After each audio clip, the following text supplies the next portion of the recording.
Comment savoir si vous devez arrêter de regarder du porno? Toutes les réponses dans cette vidéo de façon pratique. Bonjour tout le monde, bienvenue dans cette nouvelle vidéo, bienvenue sur Charles.co, votre chaîne santé. Aujourd'hui, je vais vous donner 5 situations qui doivent vous alerter sur le fait que là, vous devez arrêter de regarder du porno. Je ne parle pas d'un point de vue social, politique, militant, etc. Je parle d'un point de vue médico-psychologique, sexologique pour vous, c'est-à-dire sur le plan individuel. Est-ce que là, j'ai intérêt à arrêter de regarder du porno ou est-ce qu'il n'y a pas de problème particulier pour moi pour le moment? Avant de commencer, permettez-moi de faire les rappels habituels, celui de vous abonner à la chaîne si vous n'êtes toujours pas abonné, de liker, de commenter, de faire vivre cette chaîne, et aussi de vous rappeler que Charles.co n'est pas juste une chaîne YouTube, c'est aussi un site de téléconsultation sur lequel vous pouvez téléconsulter des médecins spécialisés dans leur domaine, comme par exemple dans le domaine de la médecine sexuelle. Si vous avez des problèmes d'érection, problèmes d'éjaculation, d'ailleurs à votre avis, est-ce qu'il y a un lien avec le porno? On en parle tout à l'heure dans la vidéo. Vous allez sur le site, vous choisissez le motif pour lequel vous souhaitez consulter, ensuite vous remplissez un questionnaire, ce qui permettra lors de la téléconsultation au médecin de faire le point avec vous aussi. Il vous dira s'il y a besoin d'examen, il vous donnera les conseils, il vous prescrira un traitement s'il le faut. Quand on a des problèmes de santé et en particulier des problèmes de santé sexuelle, on consulte un médecin en ville ou on téléconsulte si c'est plus facile. Et Charles.co a été fait justement pour faciliter cette démarche. Voyons maintenant les 5 situations que j'ai identifiées dans lesquelles je vous conseille d'arrêter le porno. Première situation, si vous êtes au début de votre vie sexuelle ou votre vie sexuelle va bientôt commencer. Pourquoi c'est important de diminuer fortement l'utilisation du porno dans ces cas-là ou de l'arrêter? Quand on commence notre vie sexuelle, on n'a pas encore une expérience personnelle. Et donc notre cerveau et notre psychisme risquent d'avoir comme seule expérience sexuelle celle qu'on a vue dans les films porno. Or, ce n'est pas du tout la réalité. D'ailleurs, vous pouvez aller voir les vidéos que je vous ai déjà faites sur les secrets, ce qu'on ne vous dit pas sur les films pour adultes. Vous pouvez voir les vidéos que j'ai faites aussi avec Céline Tran qui a expliqué plein de choses qui se passent dans le monde du porno. Donc, quand on est au début de notre vie sexuelle, où on va bientôt la commencer, il vaut mieux limiter au maximum l'utilisation du porno pour ne pas être impacté et donc nous empêcher de faire notre propre expérience. C'est un peu comme si vous avez regardé plein de courses de voitures avant de commencer à conduire. Le jour où vous allez passer le permis, si vous êtes imprégné par ce qui s'est passé, en fait, vous allez avoir l'impression que vous faites mal les choses, alors que non, vous êtes juste en train d'apprendre et de découvrir. Donc, première situation au début de la vie sexuelle. Deuxième situation, quand on a des signes de dépendance. Je vous ai déjà fait des vidéos sur quels sont les signes de l'addiction au porno. J'ai même fait des vidéos pour dire est-ce que ça existe l'addiction à la masturbation. Pourquoi je parle masturbation porno? Parce que ça va souvent de pair. D'ailleurs, on parle d'addiction EPMO, c'est-à-dire on est addict à l'orgasme qui lui nous soulage. On se masturbe pour pouvoir jouir, on regarde du porno pour pouvoir se masturber et on regarde les écrans pour pouvoir voir du porno. Ça donne écran, porno, masturbation, orgasme.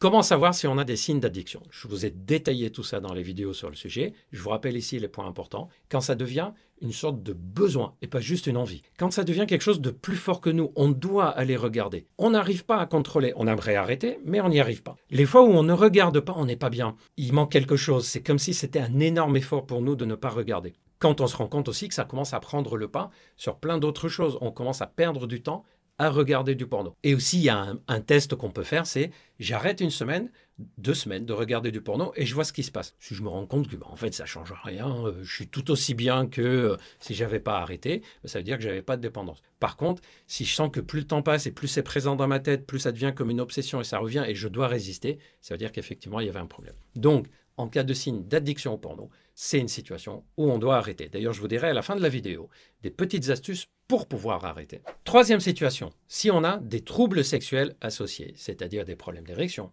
difficulté à jouir, manque de plaisir, éjaculation rapide, perte de libido, perte d'intérêt pour la sexualité. Ce sont des situations qui peuvent être aggravées par le fait de regarder du porno de façon régulière. D'ailleurs, dans ces situations, c'est parfois difficile de savoir est-ce que c'est parce que j'avais des problèmes sexuels que je me suis mis à regarder du porno parce que là, les rapports sexuels étaient devenus stressants, parce que j'avais peur de l'échec. La peur d'avoir des rapports sexuels fait qu'on s'isole et finalement regarder du porno devient un moment sexuel plus facile, plus rassurant. Et on peut à ce moment-là développer une sorte de dépendance au porno. Et quelquefois c'est l'inverse. C'est le fait d'avoir trop regardé le porno qui fait qu'on va développer des troubles de l'érection simplement parce que notre cerveau par exemple s'est habitué que pour s'exciter il faut regarder une image excitante et se toucher le pénis. Et il perd toutes les autres stimulations possibles qui peuvent donner l'excitation. Ou à l'inverse, le pénis peut s'habituer au fait que c'est en frottant avec la main qu'on va jouir et en forçant avec la main et avec des images. Sauf que pendant un rapport sexuel, on n'a pas les images.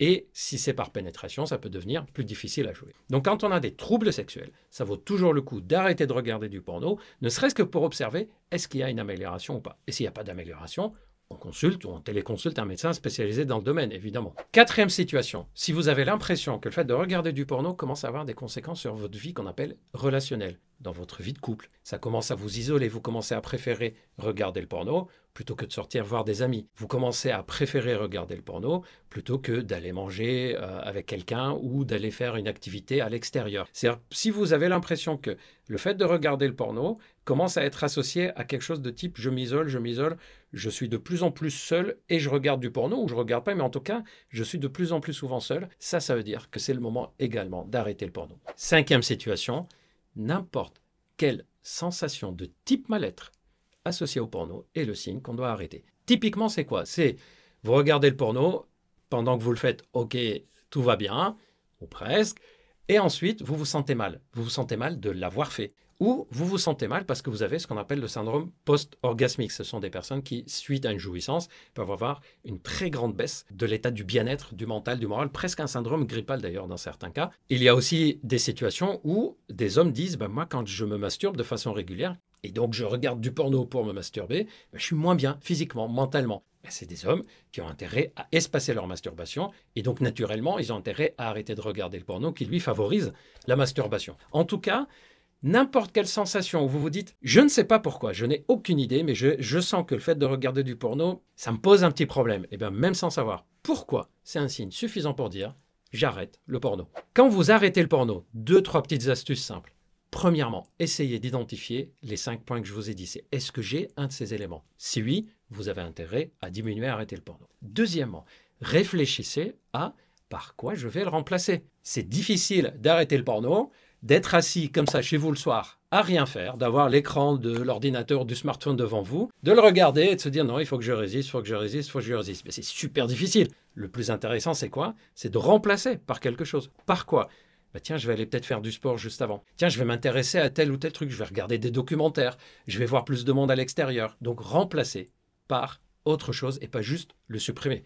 Sinon, ça va être du temps vide. Autre astuce, c'est, j'en ai parlé rapidement, c'est faire du sport, voir du monde. En général, ça aide beaucoup. Et évidemment, si on a un problème d'érection, d'éjaculation, de libido, on consulte pour le résoudre. Parce que le fait d'améliorer les problèmes sexuels aide aussi à arrêter le porno, puisque quand on a une vie sexuelle, relationnelle, épanouie, satisfaisante, on a moins besoin, moins intérêt d'aller regarder le porno en général. Voilà, j'espère que cette vidéo vous a plu, que vous avez appris des choses. N'hésitez pas à me dire dans les commentaires si vous vous sentez concerné, si vous aviez identifié ces 5 points comme moi. Moi, je vais vous donner rendez-vous bientôt pour plein d'autres vidéos sur plein d'autres sujets. Prenez bien soin de vous et à très vite.